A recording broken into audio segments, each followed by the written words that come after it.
మస్తాన్ సాయి లావణ్య కేసులో కీలక మలుపు తిరిగింది. లావణ్యతో తరచూ వాట్సాప్లో రంగారెడ్డి జిల్లా Narsingi DI Srinivas video audio calls మాట్లాడారు. దీంతో డిఐ శ్రీనివాస్ను ఐజీ ఆఫీస్కు సైబరాబాద్ సిపి అటాచ్ చేశారు.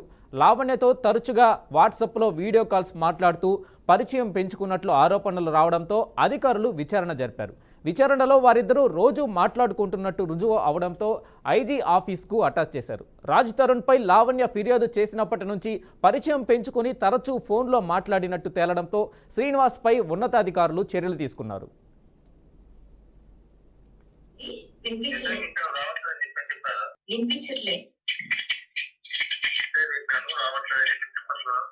రావట్లేదని చెప్పాలా మీకు?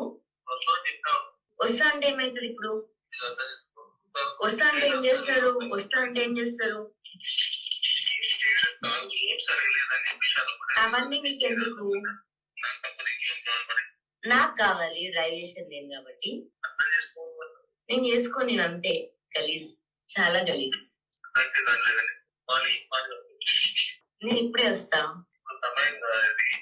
అంటే మీరు డ్యూటీలో ఉన్నారు, మీరు ఇట్లా పనిలో ఉన్నారు, మీరు కలవడానికి అవ్వదు అంటే పర్లేదు, నో ప్రాబ్లం. సరే, అప్పుడు దూరం నుంచి నేను మిమ్మల్ని చూసి వెళ్ళిపోతే ఓకే మీకు? నీ బ్రతుకును చూసుకో, నువ్వు చూసుకో, సంబంధం లేనట్టుగా ఉండు. జస్ట్ సరదాగా ఇన్ఫర్మేషన్స్ ఇచ్చాను. సరదాగా ఇన్ఫర్మేషన్స్ ఇచ్చాను. అది మన ఇద్దరి మధ్యలో ఉంచి మళ్ళీ నేను ఎలా అయితే కార్ప్స్ తో నేను ఉన్నానో నీతో అలాగే ఉంటాను, పర్సనల్ గా ఉంచుకుంటాను. హలో.